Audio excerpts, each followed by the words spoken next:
Okay. I want to say we're live. Let me know if you guys can see me. I believe we are live. I'm just going to turn my phone on so I can take a look at the chat. Hello, everyone. Finishing up your jazz cabbage. What is jazz cabbage? And how does it differ from blues cabbage? All right, let's get the game rolling. Like I always say. Hey, Mike, what's up? Like I always say, if you're watching this after the fact, feel free to fast forward.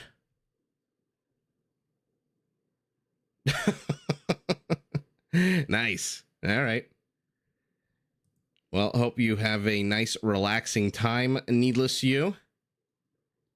Radu, I'm glad. I'm glad.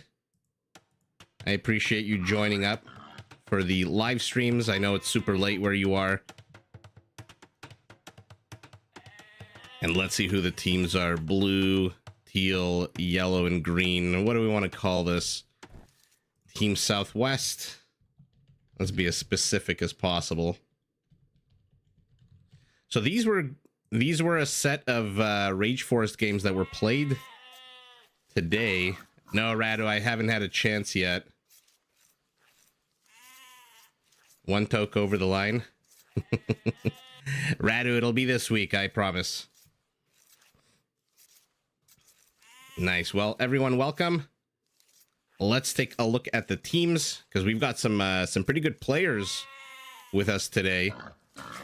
The Viper as the Vikings, in his pocket Judes as the Burgundians in green, in blue Samaro as the Cumans, and on his side Doubt as the Teutons. And of course, always anytime you have anything Doubt related, there's always conflict that starts immediately.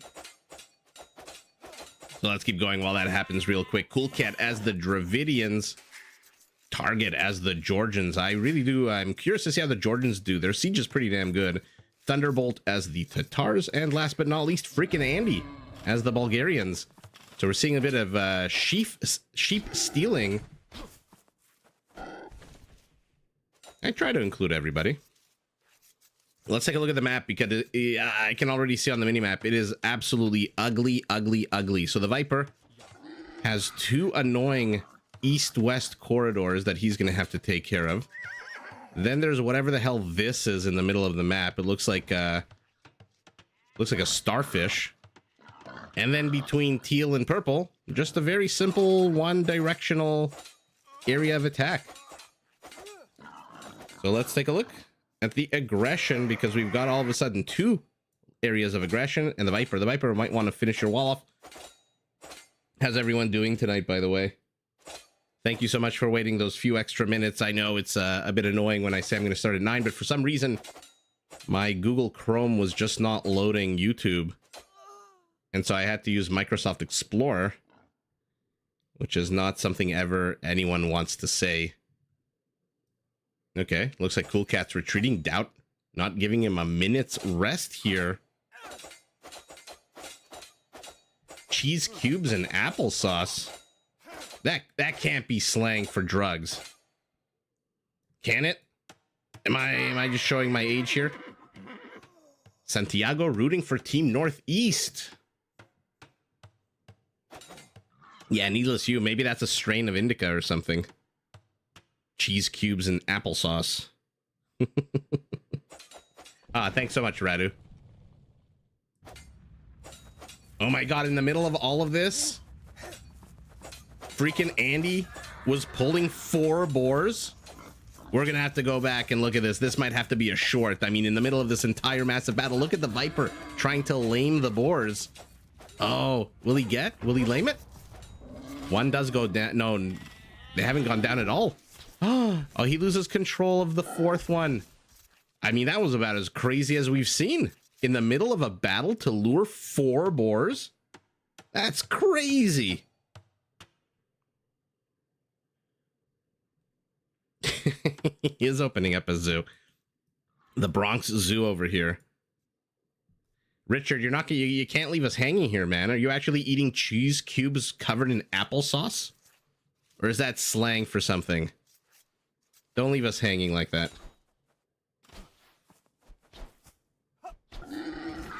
And if so, what kind of cheese?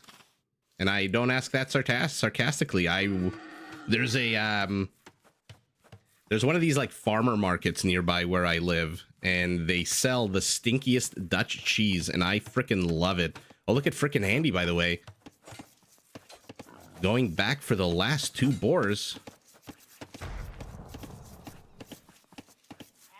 So he's gonna have a whole lot of food as orange.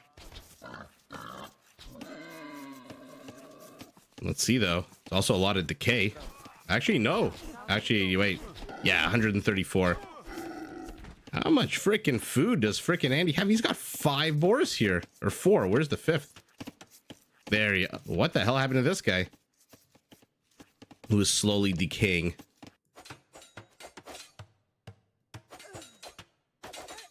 All right. Doubt and Cool Cat.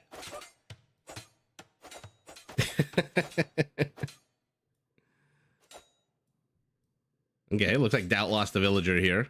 Actually, it looks like he lost 2 villagers here. So taking the worst of the trade, Doubt 17 villagers. Oh, I hope this doesn't come back to bite him in the ass like some of these other games we've seen him where he just loses way too many villagers. You know, you can just move your villager back, right? Direwolf falls. Yeah, we've seen Doubt sometimes go a little bit too heavy into the shenanigans. The cheeses from Sam's Club's Cabo medium cheddar. Ooh, I like old cheddar, medium cheddar too. Like I said, the stinkier and heavier the flavor, the better.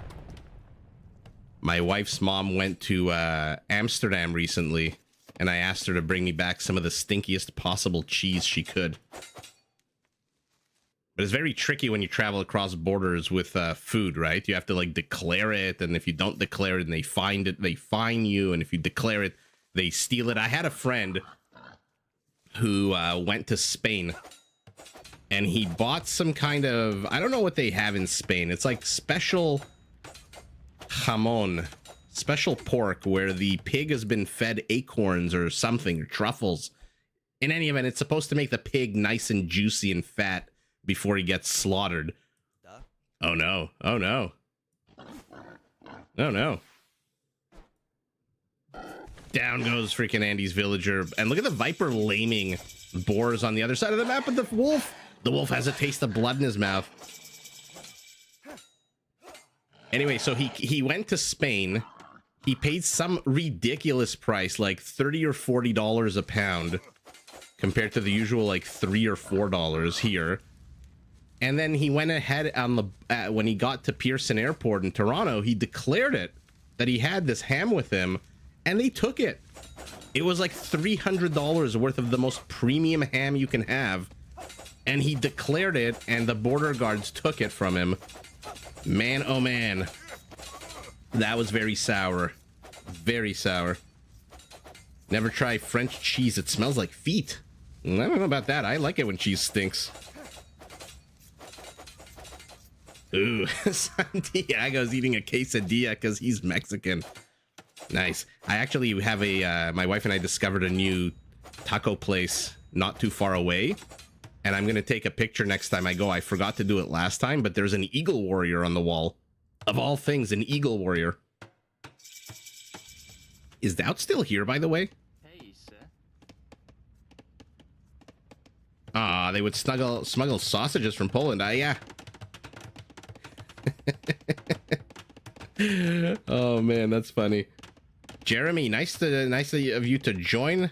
The game is not live, but we are live. The game was played earlier today. Is Mihai in this game? No, Radu, he's not. Yeah, I know, needless you, Jeremy. I tell everyone, although not really my official position, but never declare anything. If there's any border security agents watching this, I'm of course just kidding, wink wink. But I've never had any good experiences from anyone ever declaring anything. It doesn't matter if it's food or alcohol or cigarettes. or cash or anything. Somehow they're so bored, I guess, at the border that they just make it their business to take everything. And we've got freaking Andy somehow with this villager here on the left, who's now walling himself in, has reached all the way into Blue's base. So Samaro's water is getting lamed, and yet another waste of resources. Most players are actually, I'm looking at the ages, they're kind of scattered. Target and Thunderbolt are very much in Castle Age. No one from Team Southwest, except for our Burgundian, is heading up to Castle. Wow. Doubt and Cool Cat, of course, they are still stuck in Dark Age. Let's see what he's doing. Going heavy on the farms. Why? Did he not get any boars? Oh, no. Oh, 3 Georgian scouts show up. Yeah, Jeremy, the food in Spain is ridiculous. I've been to Barcelona, or as the D-bags call it, Barcelona, here in North America. And I've been to Madrid. And I'm not a big seafood guy, but man, oh man, did I spend a lot of times in those bars with tapas, just having a glass of wine, a glass of wine, a glass of wine, and more dishes being brought out. Oh, you've seen this game live? Yeah, don't spoil, don't spoil.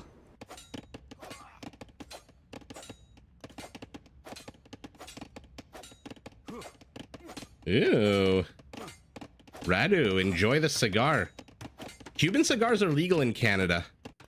Not like in the US, which still, I think, has an embargo on Cuba. Even though, remember when Obama went to Cuba and he met with Fidel Castro's brother? I forget his name. What's Fidel Castro's brother's name? Ramon Castro or something like that? And everyone thought it was going to be the heralding a new age of peace and economic prosperity for all mankind. But no, nothing ever actually happened. Yeah, they're illegal in the U.S. Radu, anything from Cuba is illegal in the U.S. I think U.S. and Cuba are still not very good friends at the moment.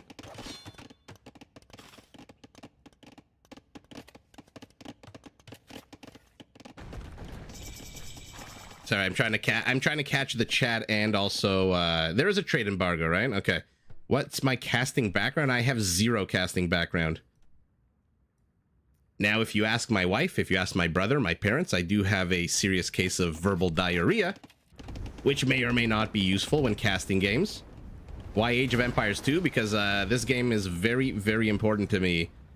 When I was in high school, friendless, a nerd, this was my community back in 1998, 1999. I know, I also feel like a tool if I say Barcelona, even though it's, I mean, it's correct.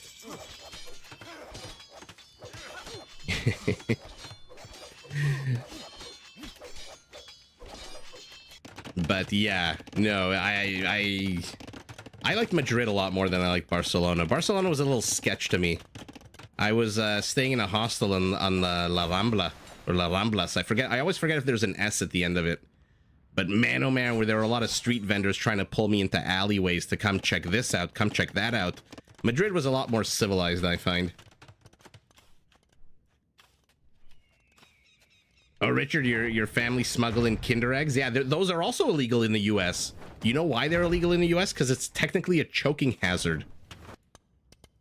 I believe that's the reason. But by the way, speaking of choking hazard, freaking Andy with his army is still here in the back of the Viper's base. Not really accomplishing much, but he's plopped down a whole bunch of infrastructure all over the place. I don't know what the point of all of this is. But to be honest, the Viper's done the exact same thing to Andy as well. Oh, Mangonel flattens a whole bunch of hunters. What is this, 2-3? That's crazy. Yeah, I don't think the talk of... I mean, there was talk of lifting the embargo when Obama went there, but I don't think anything ever actually happened.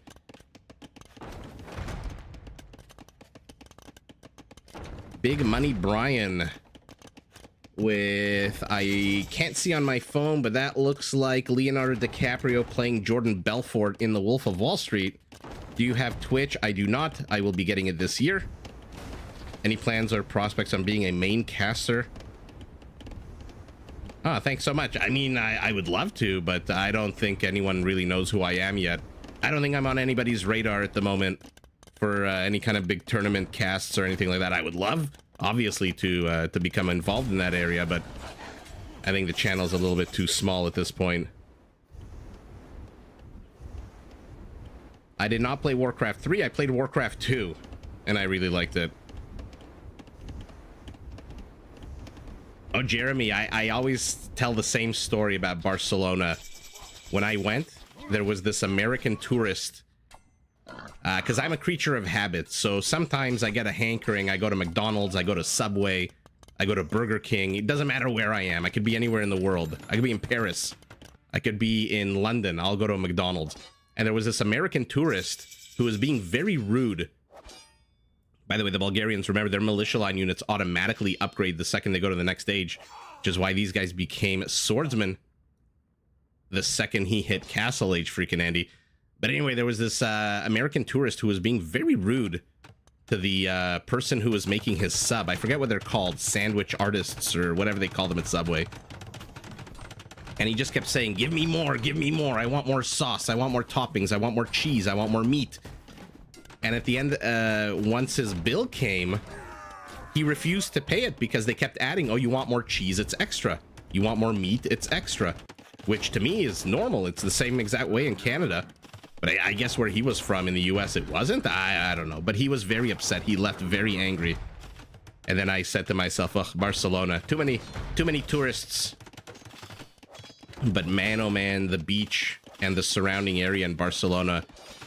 I went to the it was, I forget, I think the Picasso museum nearby. Ooh, good attack rounds by the Viper.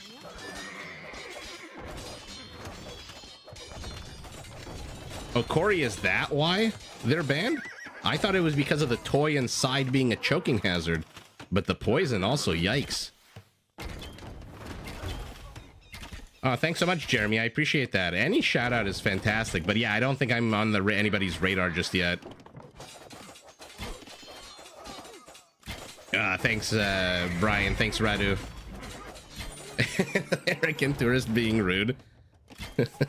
Oh, Jeremy, you're Australian? I love Australians. I have not once met a single Australian that I didn't like, that I did not get along with. By the way, our Bulgarian is still here. So, freaking Andy is ripping into the Viper's base, but our Burgundian, who's now in Castle, adding a few Custiliers to help out. On the other side of the map, the Viper's doing the exact same thing, and the Tatar is here to help out. So, we're gonna probably see some kind of stabilization here between these two players as they fight each other's tiny little armies and then clear up the infrastructure. But a fun little situation developing here. And by the way, this is hilarious. This little tiny wall off here that nobody is attacking through. Yeah, Richard, I've heard of that. People have mentioned that before to me on the channel, but I haven't actually played that Star Wars version. Yeah, America's an amazing but a strange place. Like I said, not having ketchup chips, what is up with that? You will focus and cast, thank you.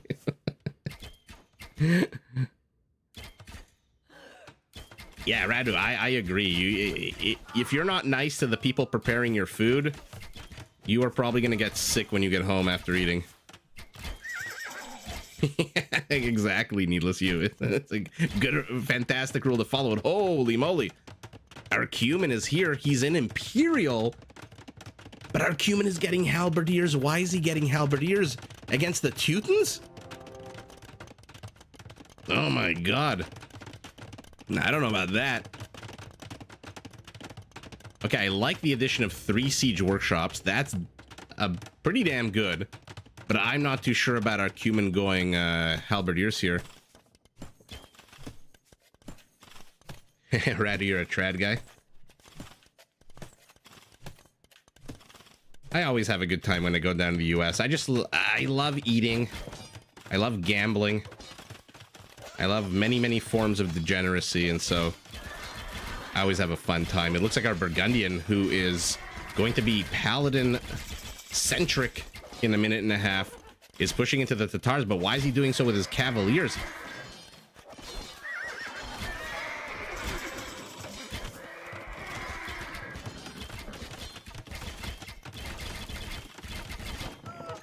Oops, sorry. This is way too much Cav Archer for the, I am Canadian. Yes, I am indeed.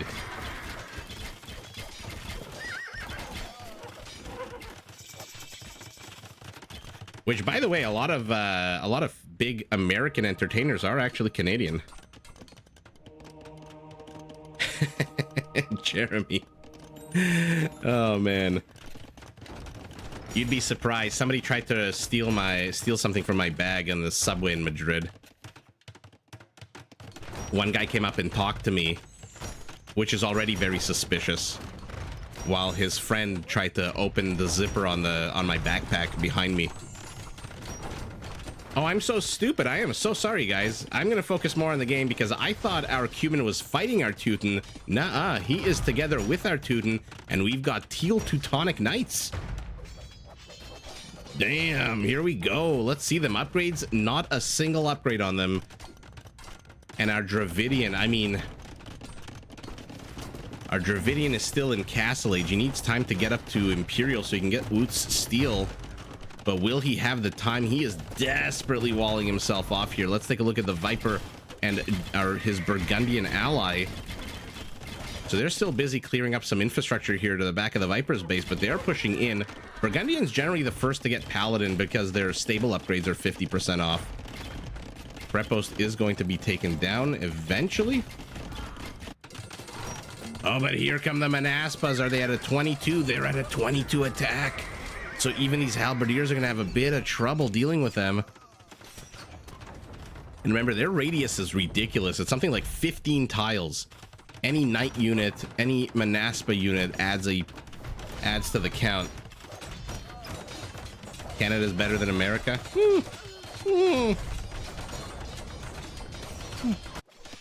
I plead the fifth on that one. This is a lot of Tatar. Holy shit. 55 Cav Archers. A random siege tower from our Burgundian. Nothing inside of him.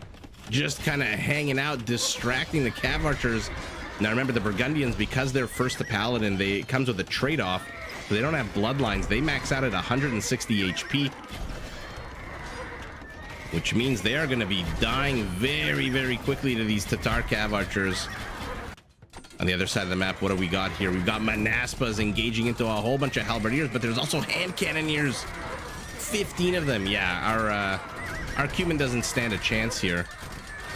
The Manaspa numbers, he's got to be careful, though. He's 2 away from losing his big bonus.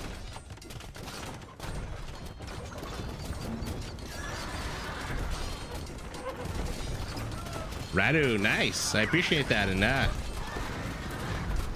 congrats. Yeah, we don't have the 5th in Canada.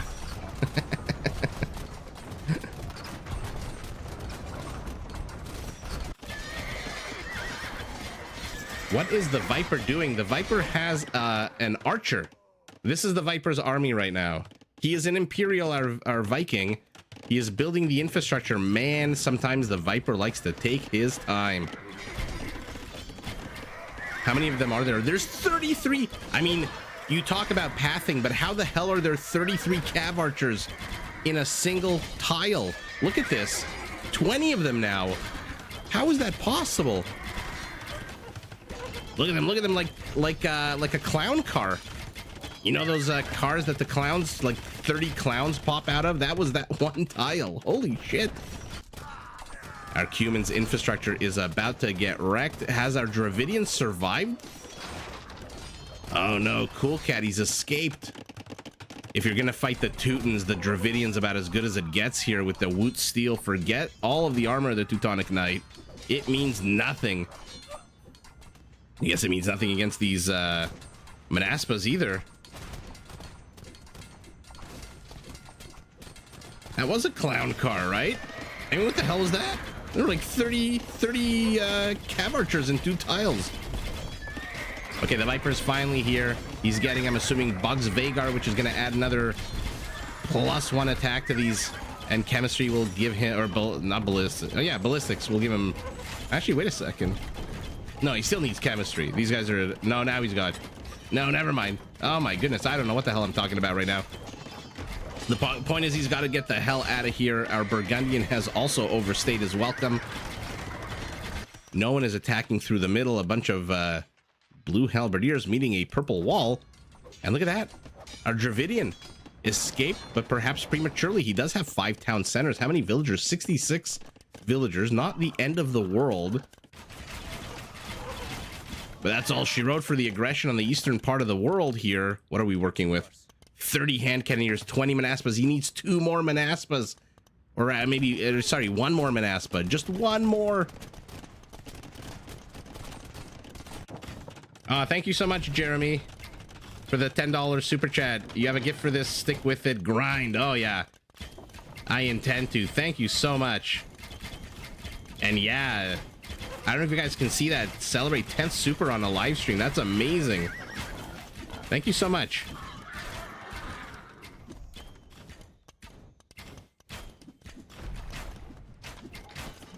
Yeah, horsemen attacking 2 trebuchets. It reminds me of the opening cinematic of the game, right?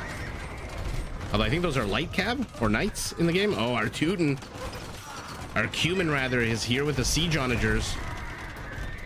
Oh, flatten, flat. Down they go, but down go the siege onagers as well.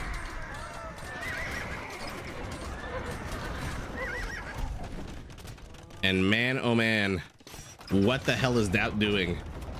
Where is Doubt, and what is his military? He's got 1 Teutonic Knight. This is Doubt's army right now on the offensive side. The rest is here at home. 7 Cavaliers. This is what happens when you play shenanigans. Yeah, it's like a History Channel without the aliens. What's going on to this side of the map? So we're entering a situation of stalemates. Arbalests attacking on a 15 is pretty freaking crazy. I see a few skirmishers mixed in here. Doubt is definitely doing Doubt things, which is always fun to see. Always confusing. Not always working out for him. But the thing I love about Doubt is that he has that Age of Empires player spirit. It doesn't matter if he loses a game or wins a game. He just wants to try shit. And I really respect that. The biggest comment that I always see on Reddit and on Twitch live streams is, I want to play ranked ladder, but I'm too scared. It's too stressful. I'm nervous. Which to me makes no sense. It's a video game. Unless you're trying to be the #1 player in the world. Unless you're trying to be this trade card in the middle of freaking nowhere. Get the hell out of here. It should not be stressful. And Doubt it just embodies that notion. He says, okay, you know what? I feel like dropping a castle in the middle of my opponent's base. Maybe I'll succeed, maybe I won't succeed. Who knows? Who cares? Let me try it. And he tries it. Sometimes he does succeed, sometimes he doesn't. A lot of the times he doesn't. Who's kidding who? But I like that kind of spirit. It doesn't really matter. It's at the end of the day just a game. Unless, again, you're trying to really be like... Unless you're trying to be like the next Hera. And then you need to focus and grind on your mechanics and stuff like that. But if you are not, if you're just playing this for fun, why the hell wouldn't you try to castle drop or go crazy bonko things like that? And plus, Doubt is just hilarious. If you don't follow him on Twitch, go and follow him on Twitch because he is just hilarious. So to the north, a stalemate continues, but now all of a sudden, Bulgarian, where's your siege onager, bro? You have don't the Bulgarians have cheaper siege techs? What's my elo? I don't play at the moment. Playing and getting Twitch will go at the will come together, so we'll see.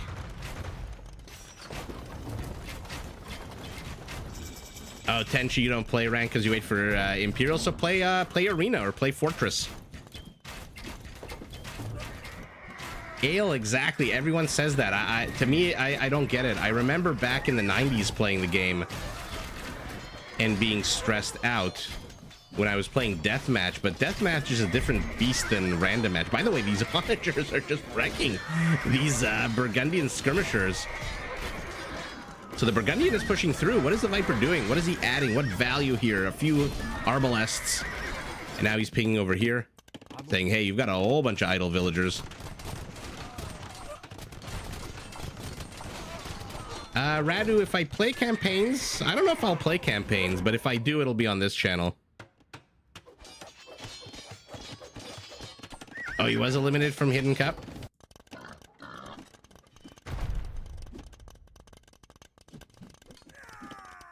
Oh, Brian, congratulations.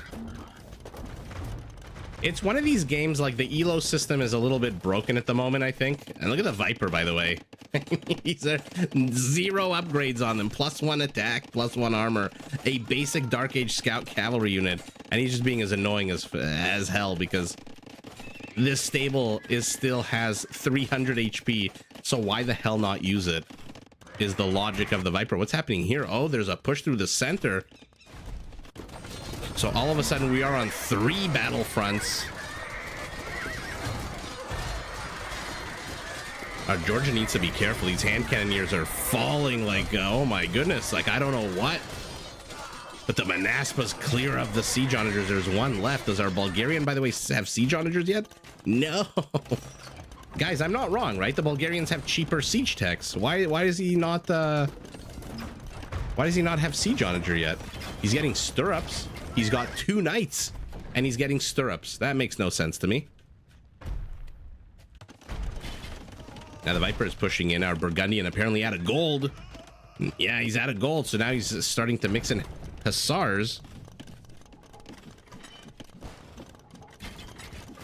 Yeah, Radu, that's cool. Send it.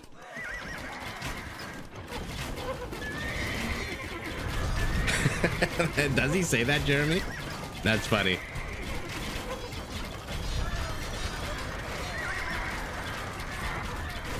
And down goes the last of the Burgundian Hussars. Remember, no bloodlines makes these Hussars a little flimsy. So I'm not too sure that Hussars are necessarily the right way to go for our Burgundian. Now, if you really wanted to go bonko as the Burgundian, you'd go Flemish Militia and try to close on some of these cavalry units. You'd nuke the button or press the button or press the nuke or whatever the hell it's called. I'm surprised that Paladins survived that, by the way. That's a lot of siege onagers shooting. How many Manaspas now? 25. Okay, so they're at their plus 22, or rather 22 attack.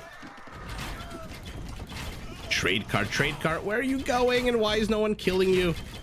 There you go.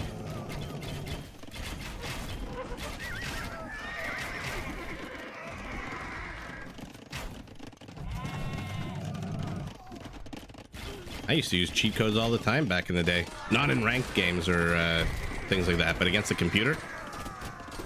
You invest 45 minutes into a game, you're starting to lose it. Well, I think that calls for a Cobra car.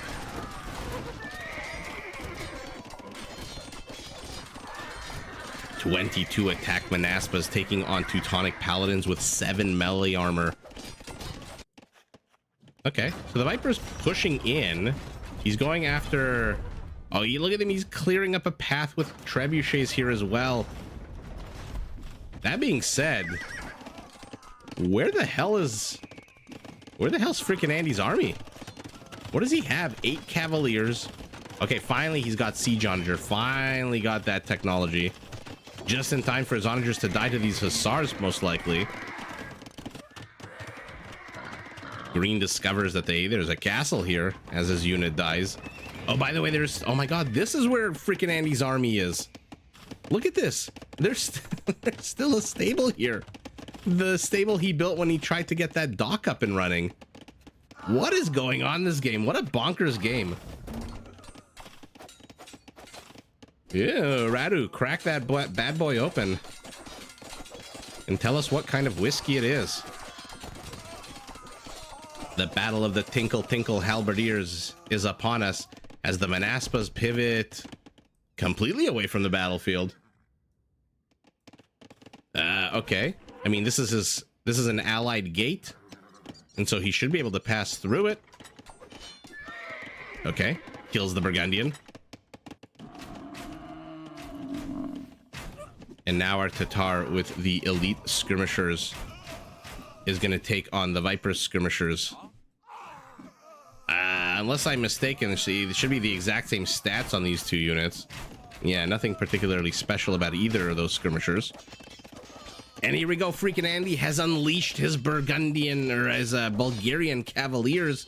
And remember, with stirrups, take a look at their attack speed. The fastest, I think, attacking cavalry in the game. 1.3 second delay. Faster than a Mangudai fires. J and B.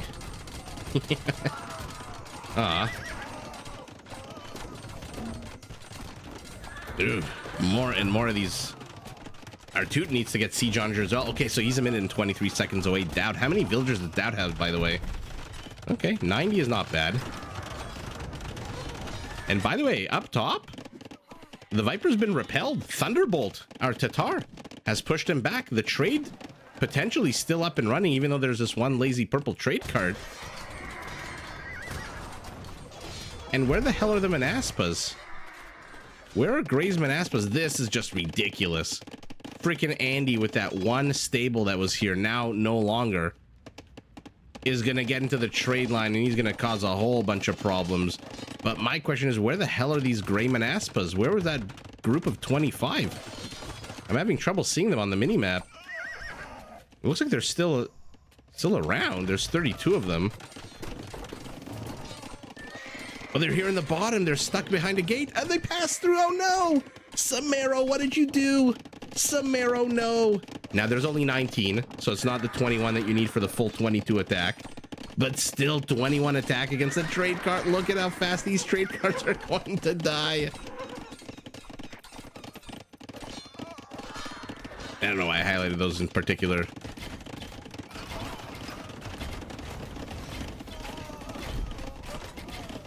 Yeah, Richard, I have no clue why all of a sudden you can enter a cheat code and have a blue Porsche and not a dragon or I don't know what, Godzilla show up or something like that. Yellow is pinging over here telling his teammates, hey guys, our trade route's being eviscerated.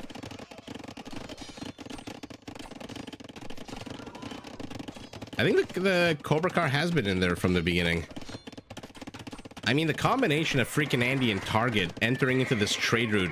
And by the way, they're refusing to leave. They're perfectly positioned here. They're not chasing these trade carts into castles and into, you know, dangerous territory. Let's see what's going on here. Ugh, everyone's favorite, a skirmisher war. I am, of course, being sarcastic. And our Burgundian has a semblance of some kind of paladin force.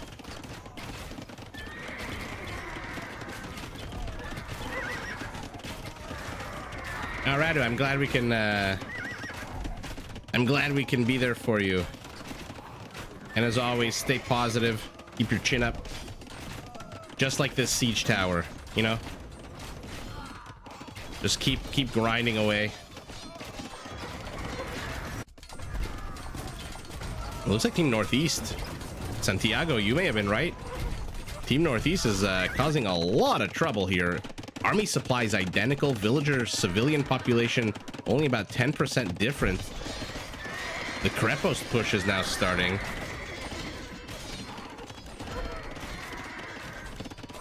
And what's going on here? Now he's getting iron casting. Cuman mercenaries, chieftains. Is the Viper switching to infantry? Why is he getting chieftains? What am I missing here? Oh yeah, he is. He's going elite berserker. Okay. They're definitely going to be able to kill these skirmishers. Those berserkers. To the south, everyone is now training Kipchaks thanks to the Cuman mercenaries. We're getting Parthian tactics as well. For blue, he's got Kipchaks galore. And now we're at that stage, I guess, where the game is starting to freeze up. So how many battles are we actually working with here? Trash wars to the north, or these Tatar Hussars with 7 melee 4 pierce armor, remember, with silk armor, are taking on these basic Burgundian Hussars with 20 less HP because the Burgundians again do not get bloodlines. Just a little bit south of that, the Bulgarian is pushing through the infrastructure here, but the Viper is trading 6 berserkers. The attack to the center stalled. Okay, so not much happening here. And to the south, still a lot of Manaspas. Kipchaks are joining in the fun as well. Everyone is having a fun time with these siege onagers. I am a bit drunk. All right, but it's a good way to enjoy. One of you is stoned, one of you is drunk. Not a bad way to enjoy Age of Empires. The Bulgarian is stopping for a brief few minutes to clear up some infrastructure. And here we go. This is the most weird, eclectic Viking army I have ever seen. We've got Viking berserkers, a random Kipchak, arbalests, and skirmishers taking on Tatar hussars with extra armor. And the berserkers are just gonna eat these guys for breakfast.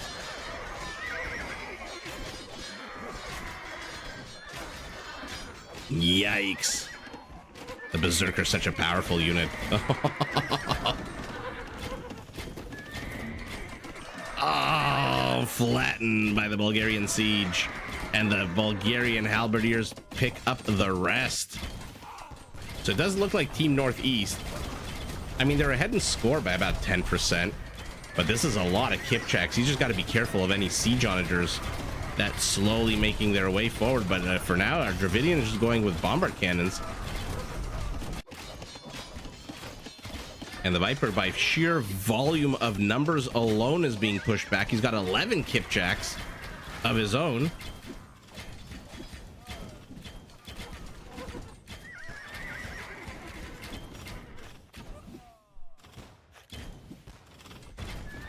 And here we go. Where's he going? He's pivoting south to help his teammate out.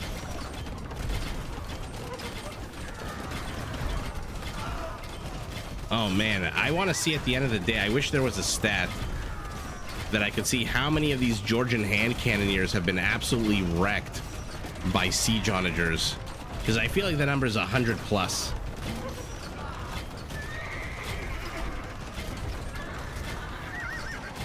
Oh, the Manaspas, they're so freaking quick, but their HP is so weak sauce.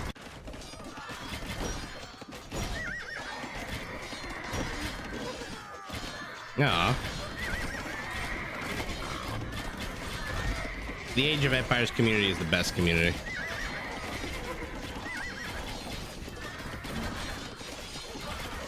I mean, I don't even know what the hell's going on here.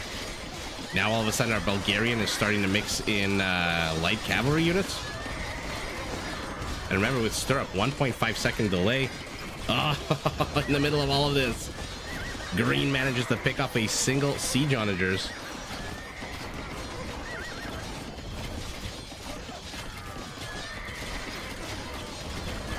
Santiago, that is definitely on the menu for this year.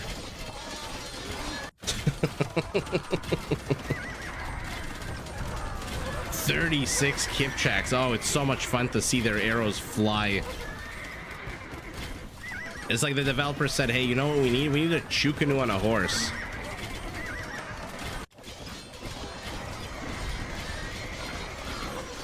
I mean, this is just a pure trash war now to the north here. The north has just been completely cut off, abandoned by everybody. Santiago, that does seem like a lot of fun.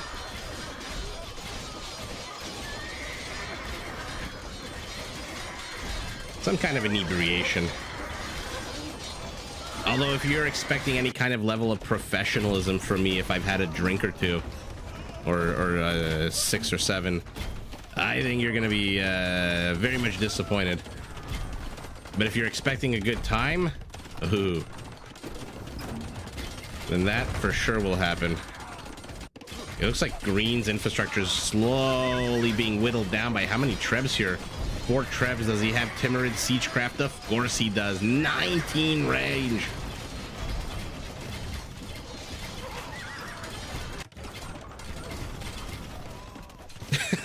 You weren't expecting any before.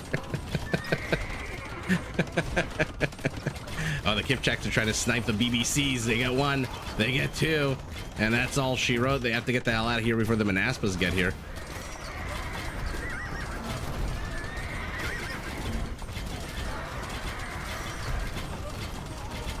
I try to keep these things professional. I try to keep them as light as possible. I just, the point of the live streams for me is, number 1, to watch 4 versus 4 games.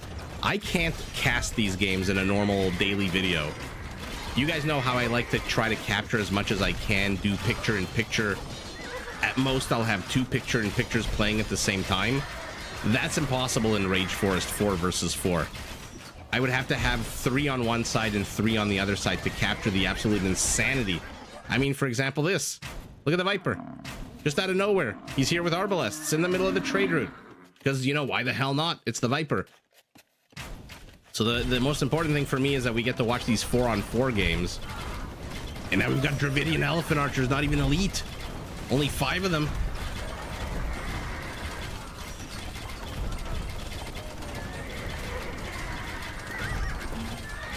The skeletal remains. I mean, they do kind of sink into the ground, but then, yeah, little bits of their armor. What throws me off with something like that, Richard, is the Shotel warriors when they die, and their scabbards are like 2 little horns in the ground. I mean, it definitely looks like Team Northeast is taking this, right? Their army supply is 80 ahead of their opponent. They're down civilian population because the Viper's just here. He had 5 kills. Now he's got 40. Is he making money for these kills? No, because it's not an infantry unit that's killing these, right? It's only if infantry kills these guys that they get money. What a sour waste of potential money here. 53 kills.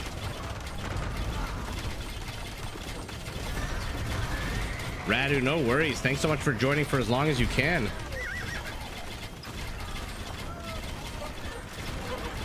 My breakdowns in the picture-in-picture. Ah, thanks so much, Jeremy. I try. I mean, this game is just, it's like, when it comes to RTS, real-time strategy games, this is like a work of wonder, in my opinion. There's other games where, you know, the action starts quicker, there's no Dark Age, the economy isn't as irrelevant and stuff like that, but this one for me, and also the whole historical angle of it, is so much fun. Oh, look at that. Santiago, you were right. And we did have fun. I mean, look at this. What the hell did I just see? 513 Manaspas. Yikes. What happened to the Viper, by the way? Where is the Viper's... What am I missing here? Let's rewind a quick second. What the hell happened to his Arbalests? Oh, I see some Tatar skirmishers here. So at the end of the day, yeah, the Tatar just brought the skirmishers forward. And the Viper was so focused on killing the trade carts that he just let these skirmishers kill his entire Arbalest army there. And the Viper is the first to resign. Wow.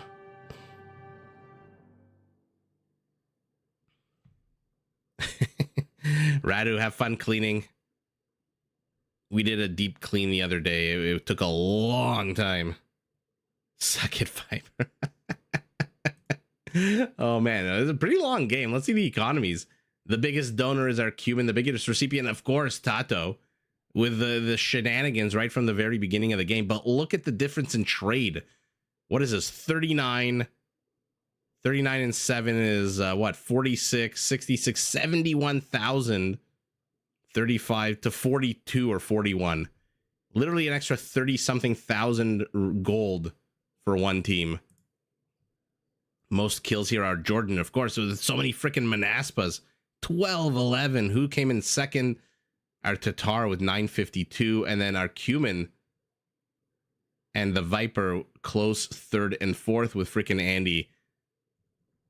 I mean, look at this. Look at this screen. What even is this? Well, that was a lot of fun.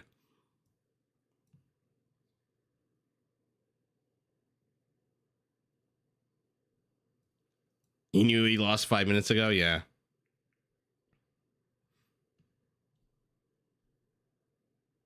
Yeah, StarCraft does StarCraft is a different animal, right? Because there's a few factors that make StarCraft launch into...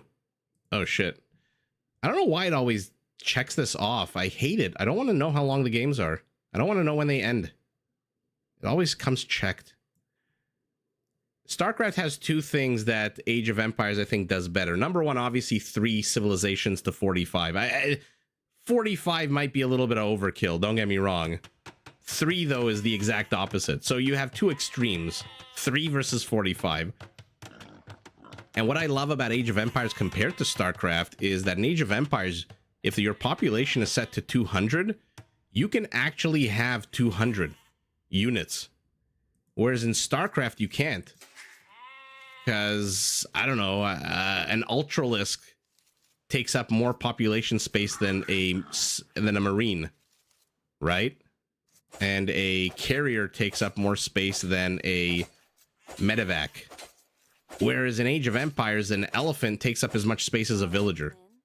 An Oboe takes up as much space as a Hussite Hussite wagon. John Yang, nice to see you live.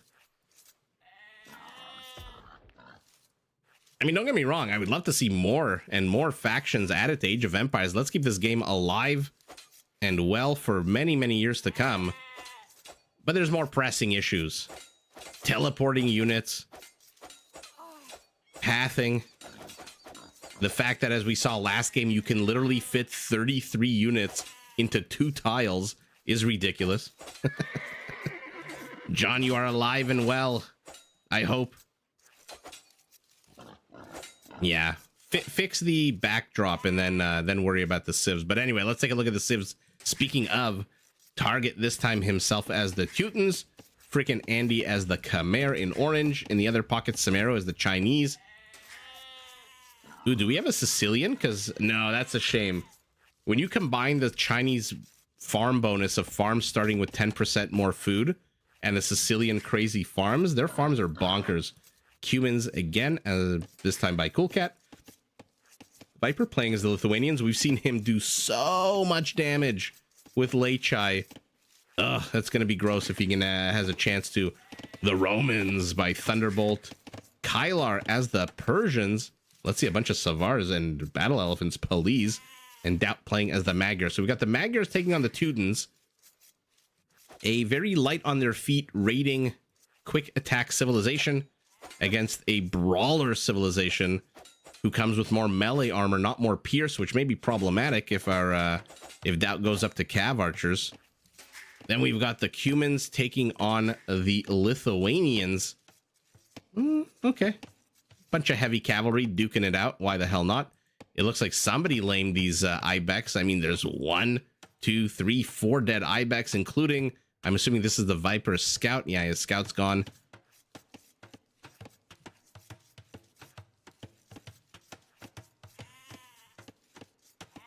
Yeah, pathing. I think if you were to survey the players of the game, pathing would be probably #1 in what the hell needs to get fixed here. Ooh, a love tap, and down goes Doubts. Scout. All right, Radu, I appreciate it. Take care of yourself. Have a good night. I hope your cleaning goes nice and smooth and quick. Have a fantastic night. Freaking Andy this time choosing only 3. Okay, only 3. Oh, this time Santiago's calling it. Santiago, you're just supporting whichever team does not have the Viper, which tells me you are not the biggest Viper fan.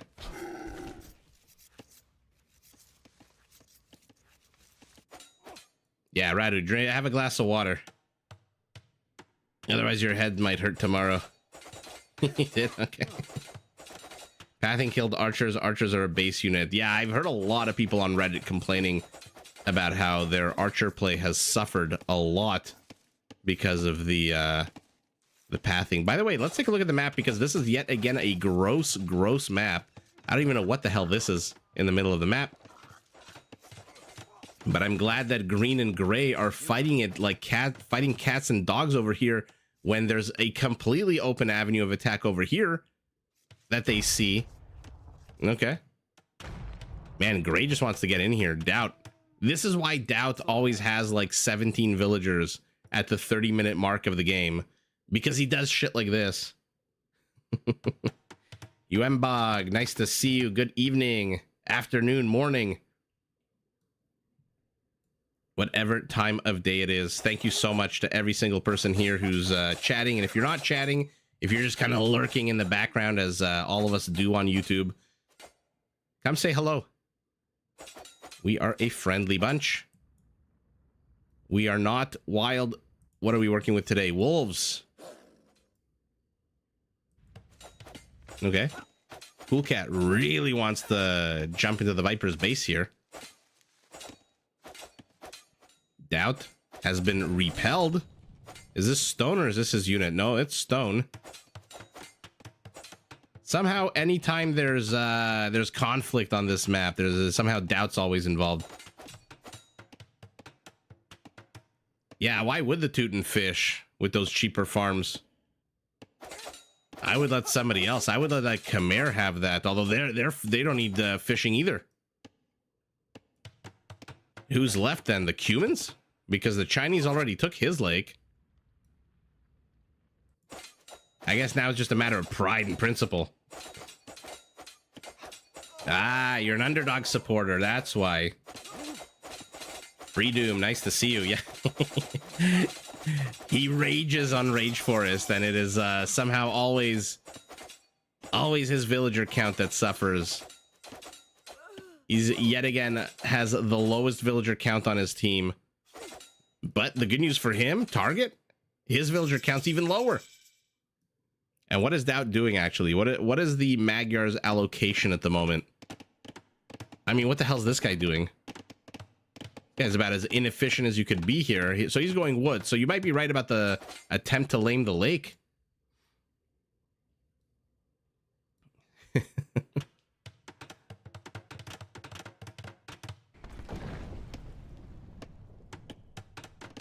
Okay, so he's going heavy on the wood, the Doubt.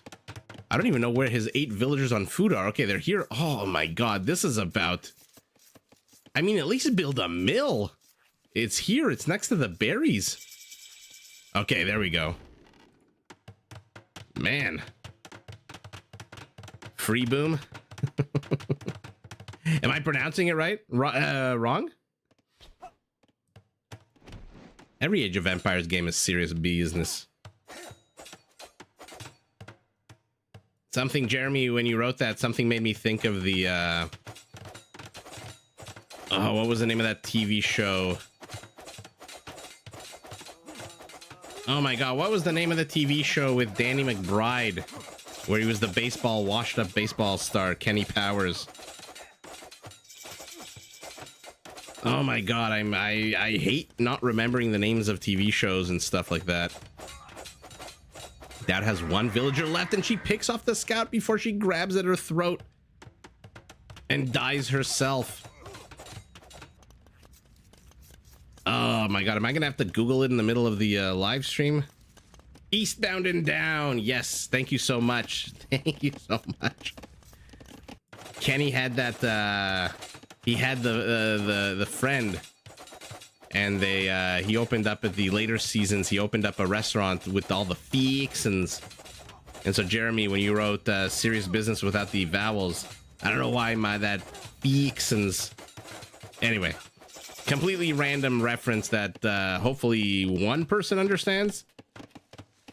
As our Chinese now walls off against any kind of aggression from our Lithuanian. Purple has snuck in a scout.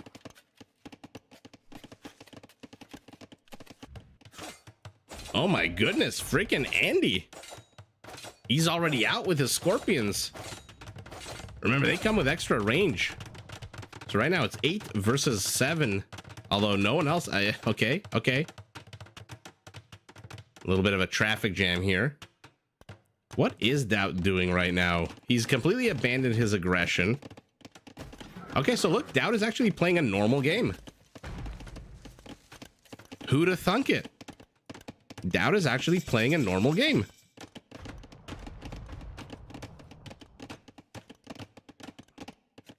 Never heard of it. What about the Australian show? Oh, what was it called in Australia? Utopia. One of my top 10 favorite shows. I forget if it's called Utopia or Dreamland. One of those names is the name it had here in North America. One of those is the name it had in Australia. That show made me almost piss myself laughing every single episode.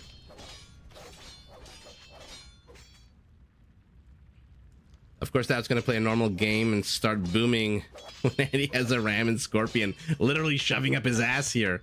Isn't that funny? That's when he chooses to play a more standard game. And our Khmer hiding his villager inside the house. Only action on the map unless you count this very high octane house getting attacked. I'm trying to look on the minimap. I don't think anyone's trying to lame anything of their opponents. We got a blue camel here, but he is taking on 3 villagers, 4 villagers, now 3. That's going to be annoying to deal with. But more and more Persian knights are on the way. They're getting bloodlines in 30 seconds. Let's see Savars. Purple pinging over here. How is this scout still alive? Somebody poke this guy in the ass. He's got 3 HP. Poke, poke. Come on, you do 3 damage.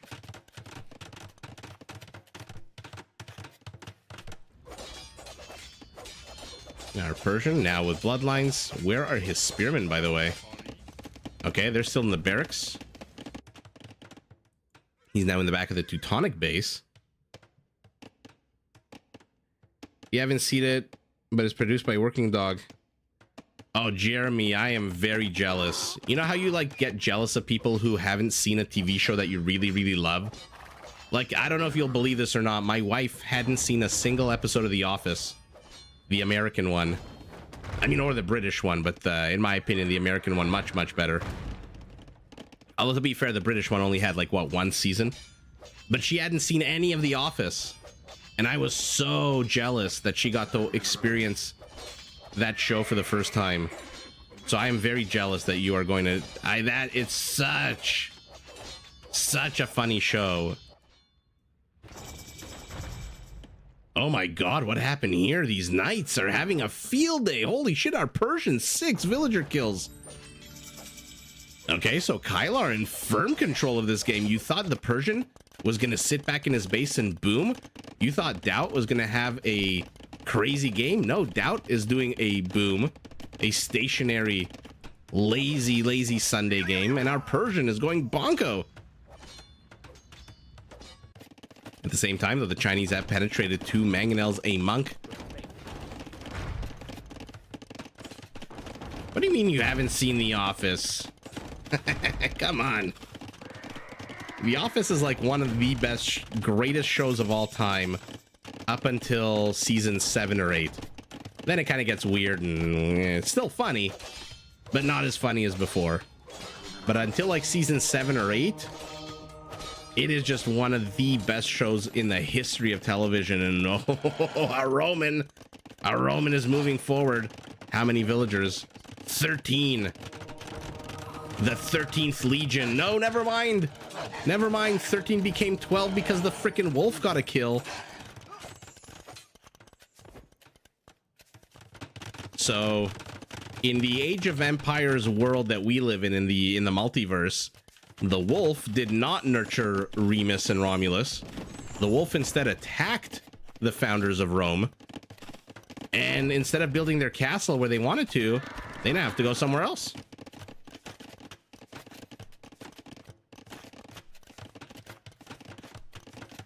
Oh, It's Always Sunny in Philadelphia is, again, one of the best shows in the history of television. The fact that they're in, what, like season 16 or 17? The Office, yeah, The Office is a little bit different than Parks and Rec, which is also funny and has its moments.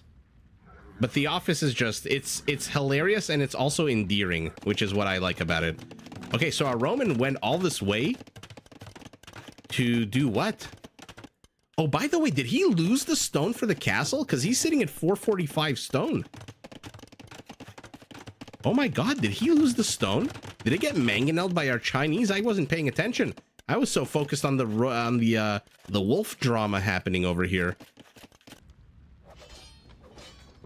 Only just deleted Rome, yeah. Yeah, he did lose the stone for the castle. That is so sour for our Roman. Everyone but Target, our green Teuton, is in Castle Age. Yeah, Game of Thrones was good till the last season, which kind of sucked. A lot of good TV shows, but The Office is it's one of those shows that I personally can watch like 100 times in a row and never get tired of. But Jeremy, definitely check out Dreamland or Utopia. Again, I forget which one it's called in Australia. I just love that. It's such a good show.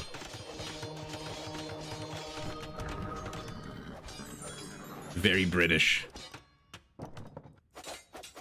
I wonder what he wants to do with these villagers, our Teuton. He's still in feudal. He's not even going up to the next stage. Does he have the resources? No, he's got 188 food. What is he doing? What happened to green? Did Doubt really do that? Oh no, it's sorry, what am I talking about? That it's a Persian. Oh no, 20 villager kills. Oh no, never mind, 5 villager kills. Ooh, Edelweiss throwing a bomb into the conversation here. Forget that Swiss neutrality. Hot take indeed. I like Game of Thrones. Right, again, right up until the final seasons, and don't even get me started on the Battle of Winterfell. That was just absolutely atrocious.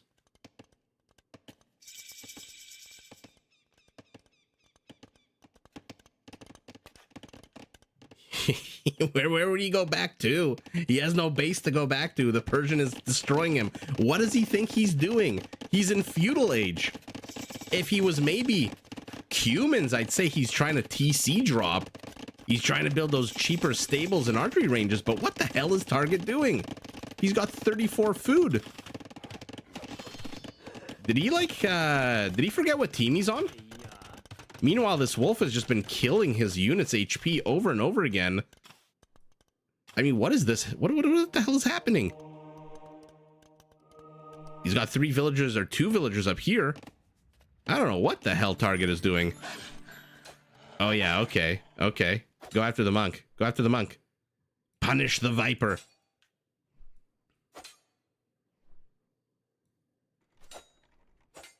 No, he's going to jack lumber. He's got an axe in his hand.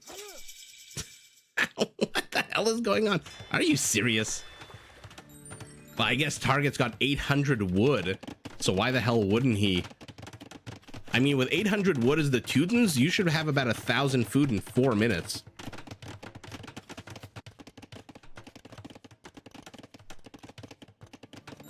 Oh, Jeremy, the Red Wedding was so good. All the weddings are good in Game of Thrones. Just keeps you on your toes. Radu, you can't sleep.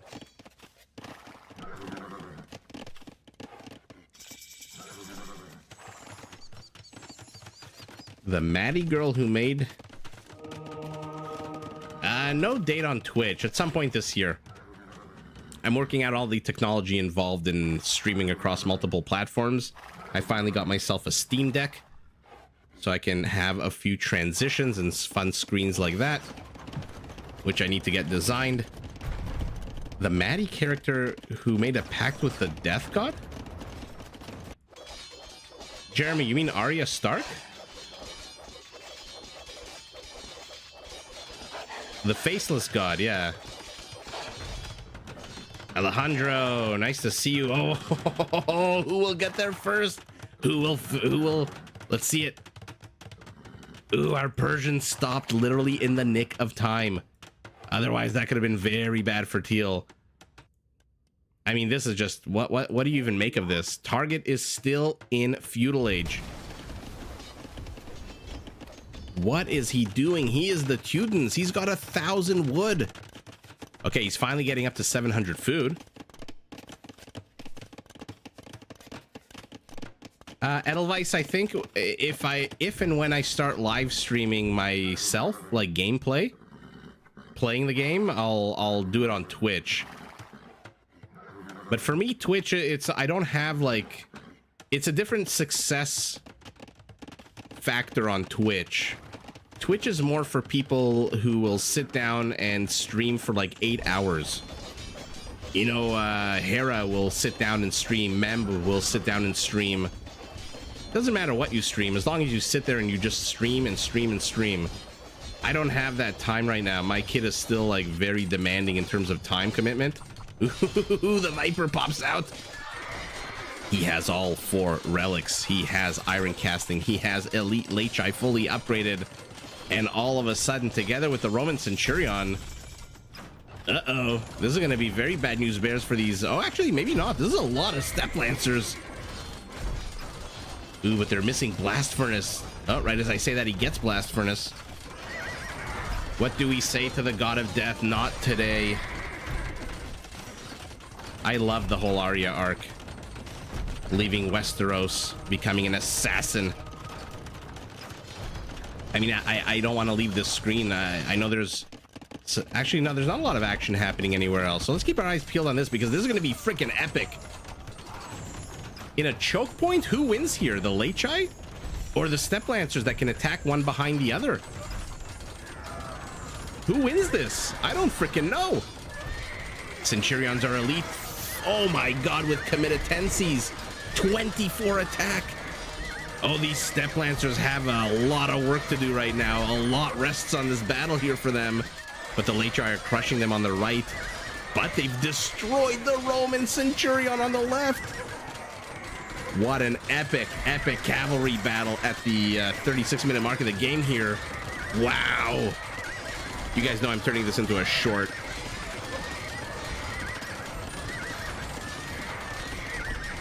Holy shit. What an epic battle. Sorry, I know there's chat happening. I will catch up once this battle is over, but the Chinese towers come in clutch. Wow.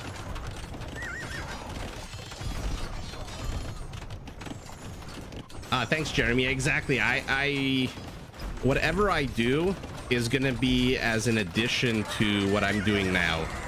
It won't be like a replacement. And honestly, I know that the community is huge on Twitch, but I chose YouTube because I knew I was gonna have this baby and wasn't gonna have the time. Oh, look at that. They're peeling off to the north. They're trying to get the Trebs, but the Lechai intercept. Not enough, though. Not enough. Absolute amazing moves here out of Cool Cat. And you know, I was really surprised that no other caster has picture-in-picture, seeing as how like hectic some of these games are. But you know what? I'm very happy. I'm very happy that I'm the only one. Who's kidding who? Ballista Elephants. Elite. Not yet fully upgraded, I don't think. They're still missing, what is it, the last one? Ring Archer armor. Always forget the name of that one.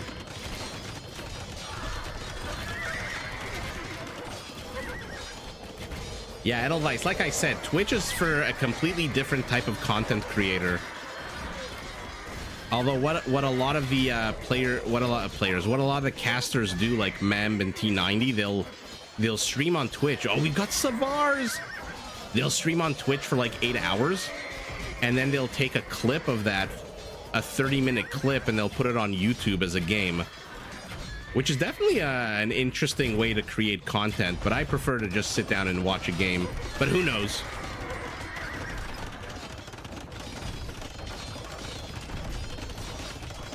I have not read Dune. I saw the movie, the old one and the new one. I don't remember much about the old one. I think I was like 10 when I saw it. Oh, now there's way too much Roman. There's way too much Lithuanian here.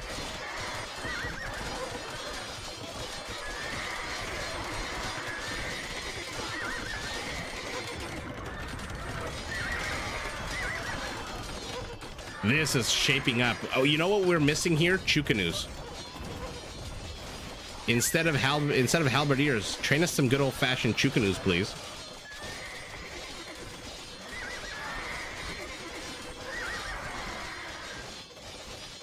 Santiago only to the Romans. It's not a friendly bonus, I don't think. Not that there's any militia line units here that would benefit from it. This is just pure cavalry at the moment. And here is Doubt. He's got recurve bow. He's taking on ballista elephants.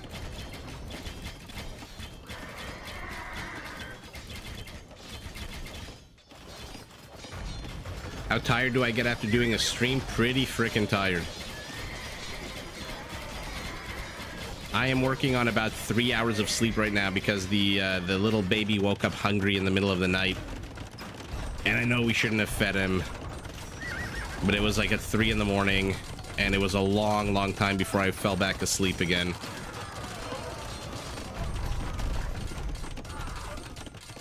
Yeah, Freedom, I agree. I didn't think the Lancers would do as well as they did. They exceeded expectations, but when you can attack 3 in a row, man, oh man. I mean, they're doing it again. But now there's not enough of them, I don't think. The Lechai with the castle support should be able to clean this up. Ignoring armor is just way too powerful. Oh, Edelweiss, don't worry. If I do start streaming on Twitch, it'll be cross-platform, so you'll never have to leave YouTube.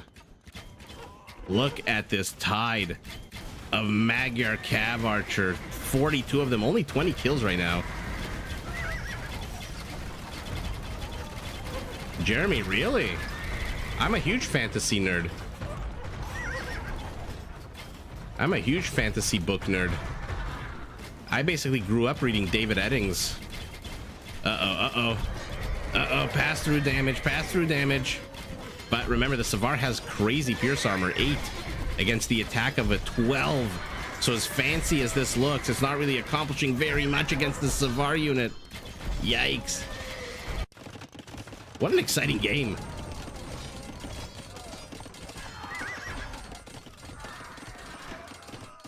Yeah, the Lancer rush, the stack up, and the just the quantity of. And now, where's our Cumin now?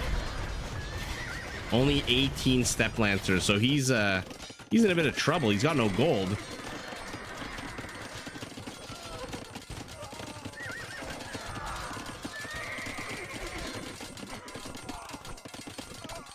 And old crone came to visit.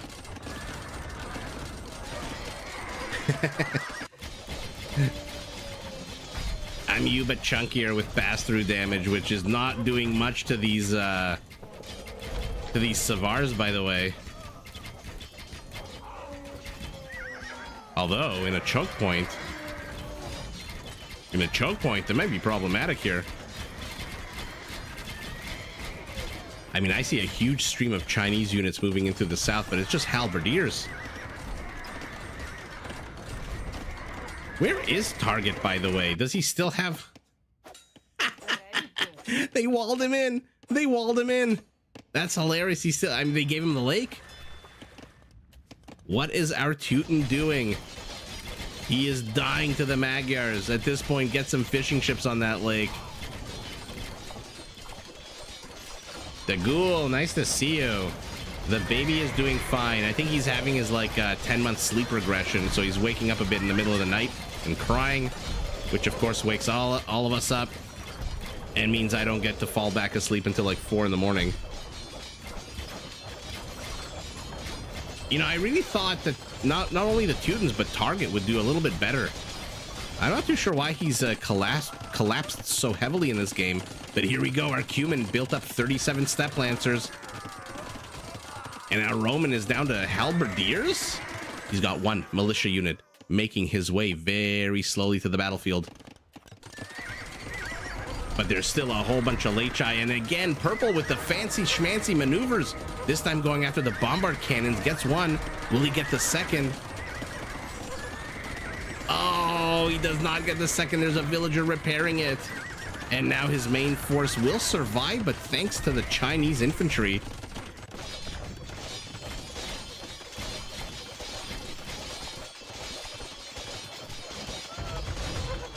Yeah, Richard, that's exactly why I try to do these games live, because if I was trying to follow all of the things that were happening by these players who are killing themselves for our entertainment, it would just be way too much.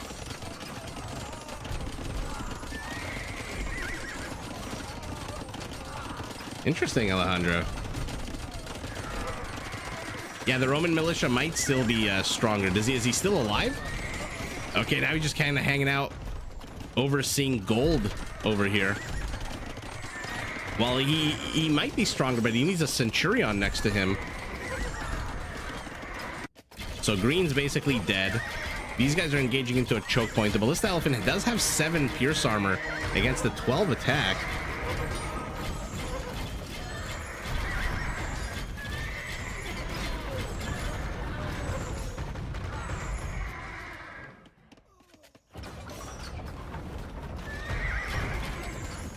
I mean, what is that kill count? Tell me it's good. Not that great. 43 for 40. Maybe he joined the party a little bit too late.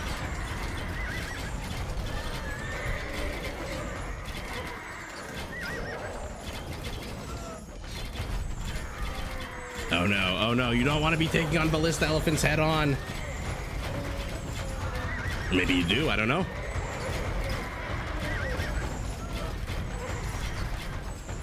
The slow battle of the heavy hitters here.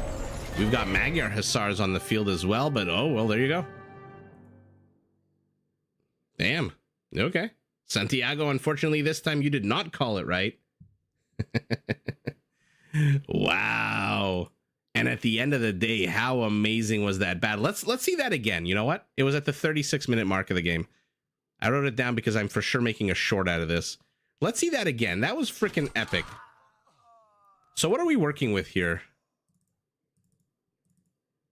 It's a 2v2, 39 Lechai, 25 Centurions. By the way, again, with committed tenses. So they have a charge attack, which gives them a 22 attack. Alejandro's, thank you so much for the Mexican 50 pesos. I'm assuming we don't have a monetary union with Mexico, do we? Could you send good wishes to my wife Maria? She hasn't been feeling well. Maria, your husband Alejandro, the nicest husband in the world, wants you to feel better, as we all do, as everyone here watching wants you to feel better. And we hope you do feel better. And yeah, if you need anything, watch Age of Empires. It cures everything that ails you. And yeah, let's watch this battle. Thank you so much, Alejandro. I really do appreciate it. And yeah, I hope your wife feels better. Hopefully, it's just something passing and not too serious, and everyone gets back to feeling good. Except for these Lechai and these Centurions, which we know are going to die. Let's see it. Yeah, exactly. Alejandro, did you take out the garbage? Richard, thanks for joining. Richard, before you leave, let's just watch this battle one more time. Let's see what happens here. Okay. Very quickly, before Richard has to go, 39 Lechai, 25 Centurions, 60 Step Lancers, and 31 Halberdiers.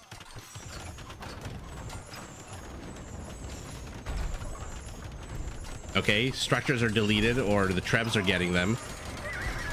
And here we go. Look at the frickin' stackability of these Cuman units. She feels a bit better now. I'm so glad. I said we have the nicest community ever. It's so nice. And so the Lechai are crushing it on the right, but the Centurions absolutely shit the bed on the left.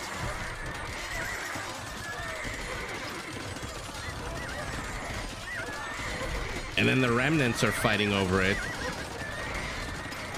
These Step Lancers are just doing so much work.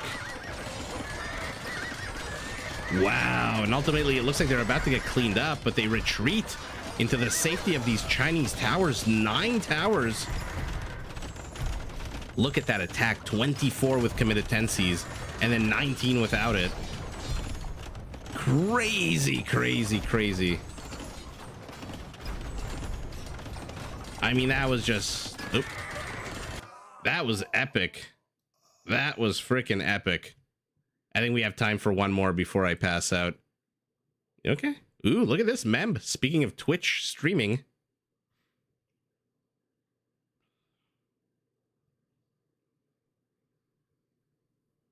Let's see what this game holds. If I want to get on the radar and make a video showing T90, you know what? I had an idea to cast the casters, but then I feel like it's, I don't know, just something about it made me pause. I don't know what it was. And holy shit, for the third time, the team names stick. I don't think that we've ever seen 3 games in a row where the Southwest Northeast teams have stuck. Memb as the Aztecs, in his pocket Cool Cat as the Dravidians, Doubt as the Persians, and Gurky as the Poles. I don't know why, but the name Gurky always makes me think of a pickle, like a gherkin. Do it. We had the Viper as the Armenians. Okay, that's gonna be fun. I'm hoping, expecting to see about 200 composite bowmen out of him. Kylar as the Goths, Saps as the Tatars, and opposite of Mem, we've got Thunderbolt as the Khmer. The Khmer taking on the Aztecs will be a fun matchup. All of Mem's resources are very forward-facing, and this is a big open plain, which is going to be better for the Khmer, I think. So a much more simple map, and then we have Doubt the Persian. Actually, no, sorry, it's not a simple map at all. My bad, I again made a mistake. We've got Gurky the Pole taking on Viper the Armenian. Gurky is pickle in German. Cast the casters. I really did want to. I have a very clever name for it that I'm not going to share right now. But I was thinking of doing that. Although, to be fair, T90 is a... Oh, Santiago, your Team Southwest. How did I know that would be the case? Although Team Southwest does have Doubt on it, who has shown himself to be an interesting Rage Forest player. Host $1 million tournament. Yeah. There's a funny scene that there's a movie that my family and I really love. My parents, my brother, we used to watch it endlessly. It's called Planes, Trains, and Automobiles. It's with John Candy. I mean, what the hell is this? It's with John Candy and Steve Martin.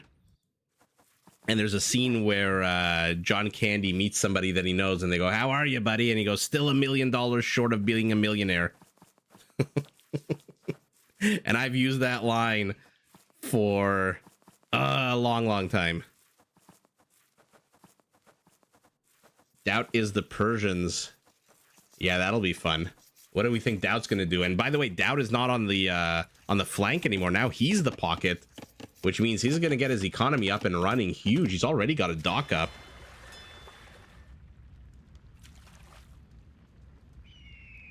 Yeah, T90 is like the reason almost all the community is here, no? T90 is the one who revived the game on social media, basically, years and years ago.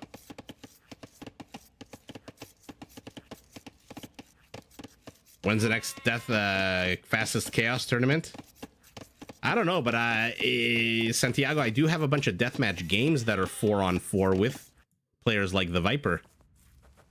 Ooh, uh-oh. Smokey the Bear is on the hunt. Let's see it. Saps trying to pull. But yeah. T9, as I was saying, I lost myself in a train of thought about nonsense, but T90's like... What's his elo? Like 2.2k? 2.3k? So maybe I will cast them. They just send him a check. Yeah. One gets pulled outside the town center. Second falls underneath the town center. Bear jumps into action.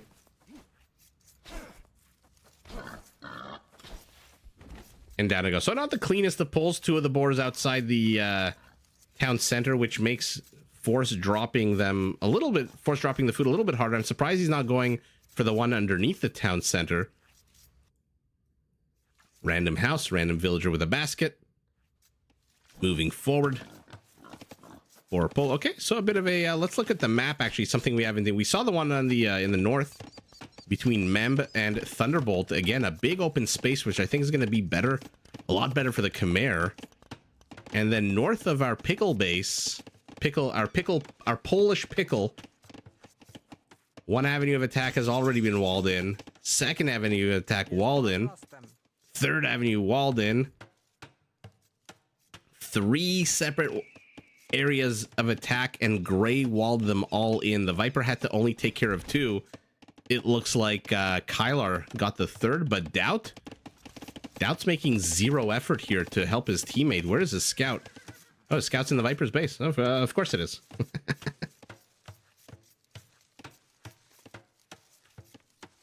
Yeah, Hera made a video about T90 and how he's basically, what is it, like almost huge level?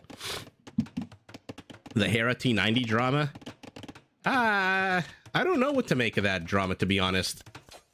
Yeah, needless to you, what happened is, so T90 is hosting the Hidden Cup, and then Hera made a YouTube video, and the thumbnail said something like about... I forget what the thumbnail said. I don't really get involved, guys. I'm 41 years old. Drama is not for me. But Hera made a thumbnail of a video where he discusses the issues that he thinks are happening with that tournament.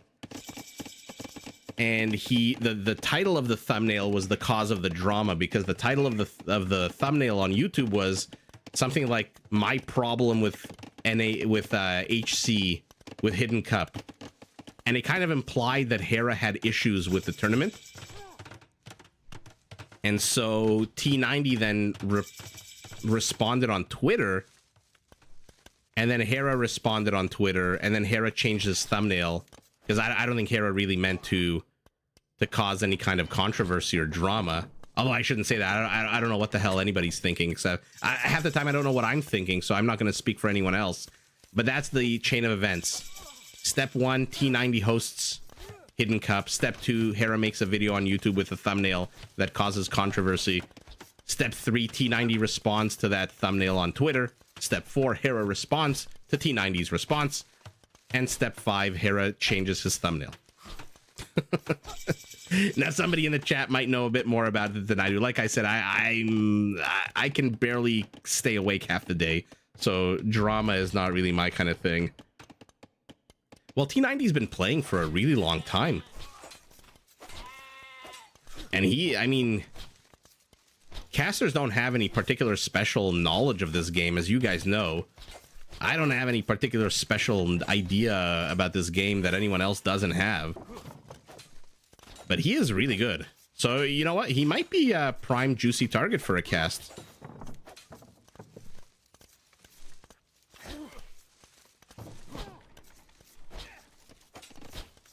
I'm reading the chat now. Sorry, let me get caught up. Hera made a video suggesting clicks were the motivation for choices. T90 took umbrage. Even he doesn't play it nearly as much as top players. He's fantastic. Yeah. Very weird decision to attack Palisades. Although now that he's got a whole bunch of archers, 8, 9, 10 of them, now all of a sudden doesn't look so weird. I mean, if they were Saracen, those Palisades would be down already. Yeah, they can shoot past walls. Somebody once suggested on this channel that we should have a tournament of a caster should team up with like a top player. So like T90 would join the Viper and Memb would join Hera. And play each other, which sounds like fun, but honestly, I would need like a year of practice before I even thought to join any tournament like that. T90's response to the thumbnail, it's on Twitter. If you go to Twitter, just look up his Twitter handle, which I think is T90 official. Or just go on Reddit and look it up. Hera, by the way, got a lot of hate on Reddit for that. Oh, bye archers. I don't think you can take on 6 skirmishers. But look at this. Our Tatar is here with a siege workshop. And what is Doubt our Persian doing? Nothing. He is building up his economy.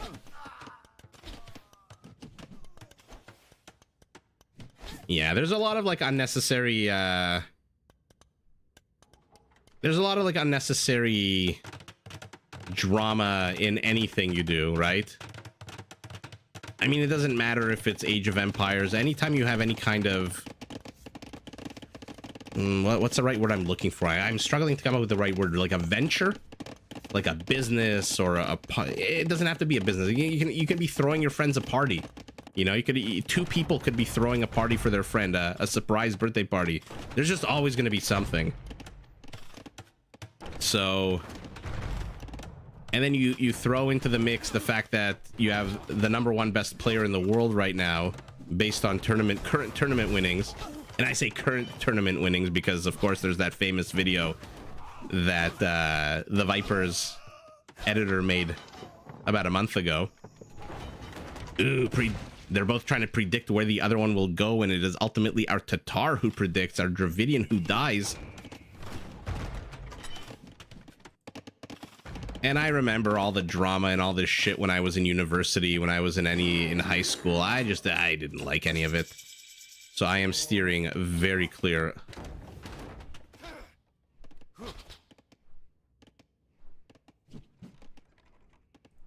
Yeah, like Edelweiss, Jeremy, like things like that. I've heard people say that, and to me, I'm more interested in how players control little soldiers on a map. Although I understand that we are a community, and so people will gravitate to personalities, but nobody's perfect. Whether or not anything was done intentionally or not intentionally, you know. At the end of the day, we're talking about a very friendly community. I mean, Purple is just having no luck predicting where this teal mangonel is going to go, or these archers. I kind of want to keep an eye on this.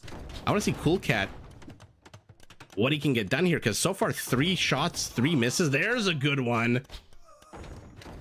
Thunderbolt got a little bit too fancy schmancy. Okay, but he loses his mangonel at the end of the day. Looks like our Pole is trying to penetrate into here. Our Armenian, this can't be his first fortified church because I don't see a relic in it. There it is. The old flag on top.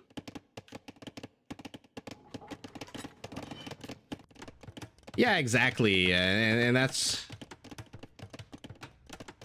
Look, Hera's whole story arc, if I can use that word for somebody like in real life, his story arc of how he got into Age of Empires is just bonkers. I think he's talked about this before. He watched a few videos of like the Viper, said, hey, this looks very interesting, and then just perfected his craft. And I just love stories like that. Oh, look at the Viper. I thought he was going to go composite bowman. No, forget that. He's going full on warrior priest. All right, let's see. What's the name of that upgrade? Ferreters. Let's see these guys jump up to 110 HP.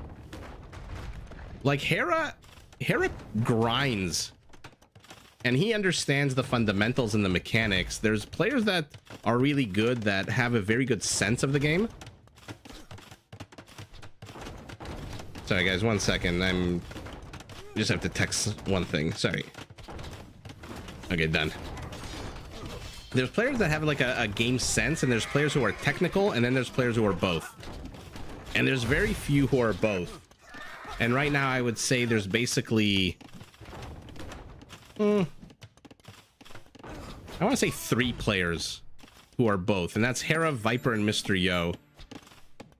MBL is incredibly game sense oriented, but sometimes the technical, like I pointed out in the games of his that I cast, he gets housed a lot, which is not something you ever, I shouldn't say not something you ever see, but you rarely see Hera get housed.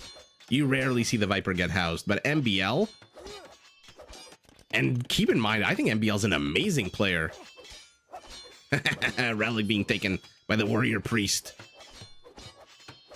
What the actual hell is Doubt doing? Whereas you have somebody like Doubt, who also amazing game sense, but technically not as strong as Hera, or Viper, or Mr. Yo. And then you have somebody like ACCM, who is amazingly technical, But the game sense is not the same level as Hera's or Mysterio or the Viper or even Doubt or MBL. Anyway, I hope that all makes sense. They're all amazing players. It's like comparing, like... The thing I love about Age of Empires is that literally nobody has a 100% win record. Literally no one has a 100% win record.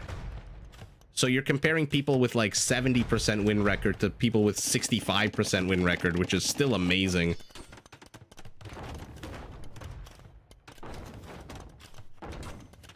The bottom line is I love anyone who is a supporter of the game and wants to grow the community, and all of these players really are. And all the little drama and the thumbnail and the tweet and the Reddit post and this and that and blah, blah, blah, blah, blah. None of it really matters at the end of the day. Needless you, I agree 100%. I really want to see some young bloods. I mean, Hera's a young blood. Hera's like half my age. He's not exactly an old man, you know? MBL, if he learned how to build houses, would be top 5 in my opinion, Edelweiss. Right now, he very much is top 10.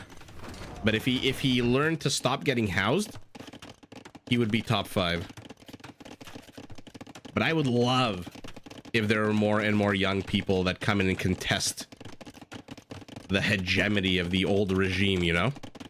But like I said, Hera is fairly new himself. And anytime you're like #1 in tournaments, people are going to hate on you regardless. It doesn't matter. You could be the nicest guy in the world.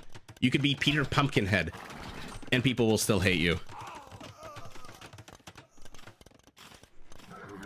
Let's see some action here, guys. We're approaching the 30-minute mark. Everyone is in castle. Looks like Viper and Kylar are heading up to Imperial. Looks like Doubt, our Persian, is heading into Imperial, and he's getting chain barding armor. How many stables does he have? Not a single stable? That can't be right. I mean, look at this. This is what we all do. Those houses. He must... Or is he going elephant? Or is he going elephant? No, he's going stable. Or maybe that's for bloodlines. Oh, come on. Let's see elephants out of Doubt. I think if Doubt... Oh, he's going conscription as well. Okay. You're 21. That does not make me happy. That makes me very angry. I'm kidding. Oh, to be 21 again. To blast that techno music. Okay, let's see elephants. He's got to be going I mean, yeah, he's definitely going elephants, right? Doubt. With 4 castles. 14 villagers on stone. I mean, that would be the ultimate Doubt thing. To play pocket Persians and then just show up with a whole bunch of elephants. And our Armenian, he's got 7 composite bowmen. They'll ignore armor, but they won't. What they won't ignore is 620 HP. Edelweiss, you know what? I think that is the main point, is that you are not really an Age of Empires champion until you research murder holes. A little bit of an honor guard here for these mangonels. Come on, what are we seeing out of Doubt? Yes, we're seeing elephants. They are elite. They've got husbandry. They've got... No, what am I talking about? Bloodlines they've got. And soon they will have a blast furnace. In a minute and 23. By the way, does the Viper see this? No, he doesn't. Oh, he's hiding them in the ether. We got a wee baby. Oh, to be 21 again. I mean, my eyes are firmly fixed here. The main action is here on the north, but I mean, how can you not be watching Doubt with elephants? Yeah, we gotta watch this. Okay, they're deleted. They're planning an invasion. What's blue getting? Perfusion. How many Goth barracks are there? 10 Goth barracks with perfusion, guys, is the same as 33 barracks. So I don't know if Doubt's going to be able to survive the Gothic push that is about to hit him. What is the Goths upgrade, by the way? They are missing the last armor upgrade, so they're fully upgraded. Okay, let's take a quick look here. Thunderbolt, our Khmer, is building a forward castle, but here we go. One elephant ventures forward. Oh yeah, oh yeah, you can ignore armor. Forget that 7 pierce armor. Oh yeah, baby. You can run, but you cannot hide.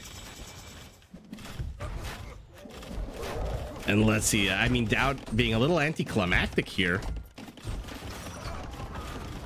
The Viper is attacking with a donkey cart. Yeah, Dowd's being a little anticlimactic here. He's going up to 24 elephants. He needs to get his resources up a little bit. I'm surprised that with so much planning and time, he only has 103 villagers. Although 42 fishing ships is pretty much enough. No trade for him just yet. The siege has begun. Our Tatar Khmer combo. And here we go. These guys are elite. They attack on an 8. But the chunky boys are here. Let's see them move forward. I'm going to click on 16 of them. They've got 10,000 HP. What a bonkers unit. This is going to my point about StarCraft, right? The fact that this elephant takes up the same population space as this composite bowman with 45 HP is, you know, depending on how you look at it, amazing or shitty. Whereas in StarCraft, this elephant unit would probably take up, what, 4, 6, 8 population space? It would be, this is the Age of Empires Ultralisk.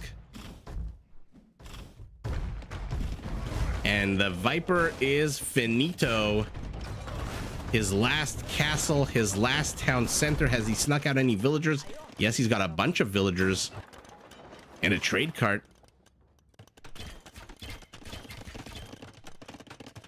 Okay, nothing happening to the north of the map, so let's pivot right back to Doubt, where, oh my god. I mean, what the hell do you do against Bombard Can?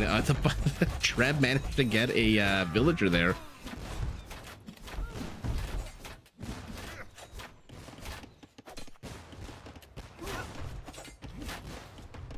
Oh my god.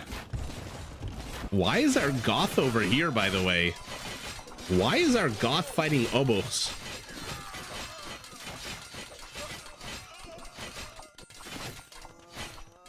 I mean, I'm not opposed, but don't you want to help your teammate out?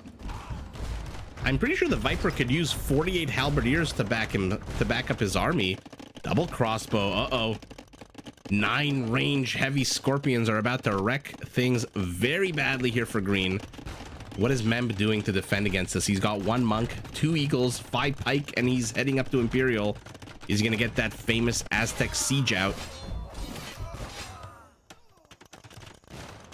Yikes.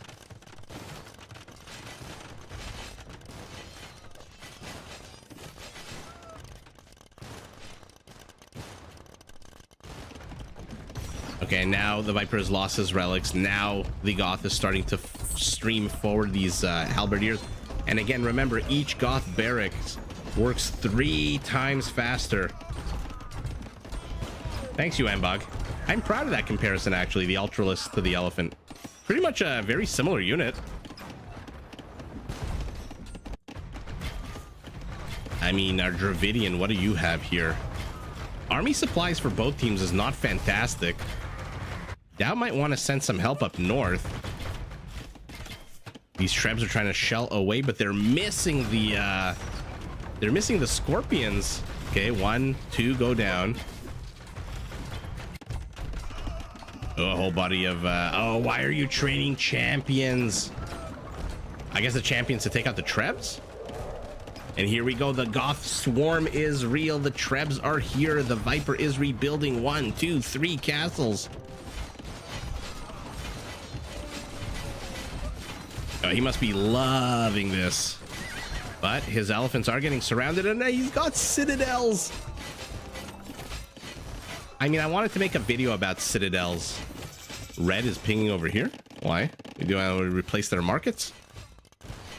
I wanted to make a video about citadels. I think it's really one of the top 5 most dangerous upgrades in the game. Firing more powerful bullets. I mean, look at the castle's attack. 18 attack. And you can no longer engage into it with rams or infantry. Assuming it has murder holes, which this castle does not. Obo's taking on Gothic champions. Ma'am, get your army count up. He's going skirmishers to help against the cav archers, presumably, but these scorpions are not going to give a shit about your skirmishers. More elephants waddling forward. A few of them derp out next to the gate, the stone wall. Yikes, what was that? Doubt is flanking Blue's base with elephants. I wish we got to see them all clumped together. By the way, what infrastructure did the Viper leave behind? 3 mule carts. And this. Yeah, they need to get rid of that ASAP. Sorry guys, I don't mean to be all over the place with the scrolling. This is just a lot of elephants, but they're not really coordinated. Our Goth, he needs food. He's got 54 villagers on food. Hey, your mom. Yeah, 404. Elephant.exe not working properly. What is happening down here? Oh, Doubt wants to put down a market, but a bear has other plans for that territory. And look at this. Cool Cat and Mem have held Mem's basic capped ram. And all of a sudden, I'm not too sure about this elephant push anymore. I mean, 29. What's 29 times 8? 240 minus 4. Right? No, minus 8. So about 230 damage per volley of these composite bowmen. But oh man, Doubt is just not stopping. You cannot engage into these elephants with individual halberdiers. They will die in a matter of nanoseconds. You literally have to outnumber them 5 to 1. Look at this area of effect range, 0.5. I thought it was bigger. Why did I think it was bigger?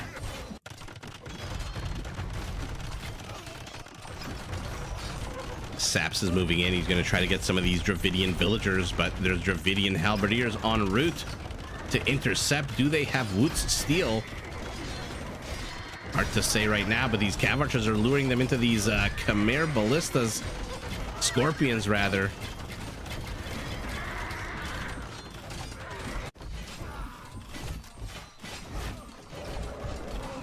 Slowly but surely, one waddle at a time, these elephants are taking on the Goth base. But now, I mean, look how fast these halberdiers train.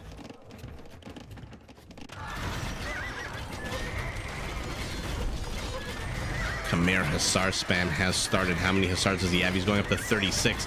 Our Aztec needs to get involved in the game. Woot Steel, there it is. Okay, I was wondering if he had it. I guess not. He's got 14 halberdiers that are going to benefit from it. Not too sure it's the perfect time for that upgrade. Exactly, Santiago. That is the situation perfectly stated. If purple and green can hold the line here, then Doubt is going to win this game.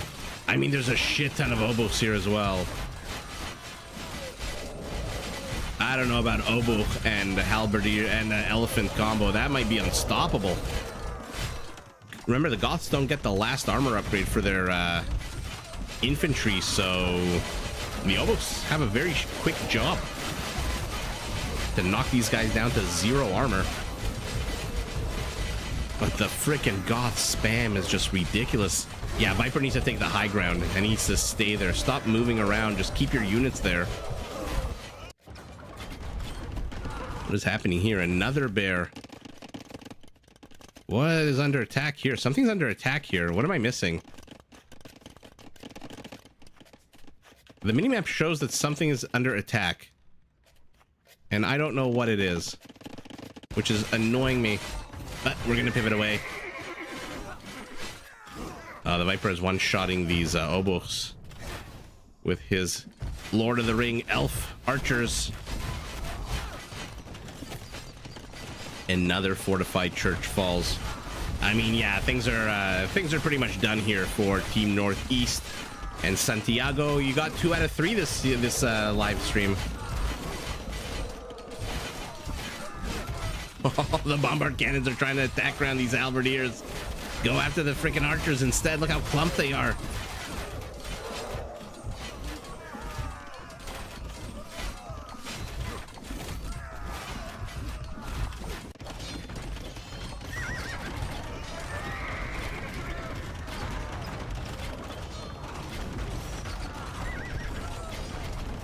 Okay. Well, they're kind of pushing this back. I mean, Teal still has this annoying castle that's basically sniping anything that Mem sends forward, which is really, really annoying. And Mem's Treb is inside the attack radius of the castle. But now we also have Dravidian Bombard Towers. Yeah, the Viper's collapsing. He's got 11. His score is the lowest on his team. It looks like these elephants were just a little too much for him, even with the fully upgraded Gothic infantry. Like I said, the Persian War Elephant is a completely different beast than the Battle Elephant. The Persian War Elephant is just an absolute tank. I really do think you need 5 to 7 halberdiers to take one of these guys down. Otherwise, the trample damage and the attack speed is going to absolutely wreck you, in addition to the 24 base attack to a unit that has 60 HP. 3 tusk hits and you're dead. Wow. Okay. Well, there you go. We made light of his efforts all night, but at the end of the day, Doubt comes out clutch. Highest score in the game. His elephants winning it for everyone. Well, not everyone. 4 out of 8 people. And Mem just never was able to get his economy up and running. Now, did he get Garland Wars? No, he did not get Garland Wars. He did not even get Blast Furnace. So these halberdiers, these pikemen could have been much, much stronger. But what will pikemen really do against this? Not much. Pretty much die. 186 elephants. Oh my god, 1,000 almost halberdiers for our god. I mean, this is amazing. I don't know who wins this fight. Somebody, what's the name of that channel? Mike's Empire. Somebody do the simulation. 186 war elephants, not battle elephants, war elephants against 931 Gothic halberdiers. I really don't know who wins this. I suspect the elephants win this. I don't think economy is going to be that crazy. Our Pole, the biggest donor, our Persian, the biggest recipient. Interesting. And he had 6 relics. Well, that certainly helped pay for those elephants. And he had the most kills. Big surprise there. And the most kills by a long mile. Mem with only 86. The Viper at the end of the day, 209. Look at this. Doubt has more kills than basically the other team combined. Yeah, what is this? 500, 800, 1,000 or so. And he had 900 kills. So, a little bit. 2 with trample damage. Yeah, Edelweiss, it's a completely different animal than the regular battle elephant. This war elephant is really just an absolute. This is like a panzer tank thrown into the mix here. But in any event, everyone who is watching, thank you so much for watching. Alejandro, again, I hope your wife feels much, much better. We are an awesome community. I like I said, I really enjoy this this community. At least the ones who watch my channel. I can't speak to everyone else. Although there are some douchebags out there who post some mean comments on my videos that I delete. But everyone, thank you so much. And again, Alejandro, hope your wife feels better. And more. Hopefully, I'll be able to live stream more regularly. I say this all the time, but at the end of the day, it really does depend on the baby's schedule. Those were Oliphants. Those things were massive. And by the way, to Edelweiss's comment from a few days ago that the battle elephants, like the Oliphants from Lord of the Rings, do have chains between their tusks. Although I think the Oliphants in the movie had like barbed wire baskets or shit dangling from them so that they could kill more and more of those Rohirrim. But any event, thank you so much, everyone, for watching. Thanks for joining. Thanks for commenting. Before you head out, if you haven't already, please do hit that like button. And yeah, more and more fun. Hopefully in the next day or two, I'll be able to live stream. And everyone who is needs to go to sleep, please do go to sleep. Until then, everyone, have a good night. Thanks again. Take care.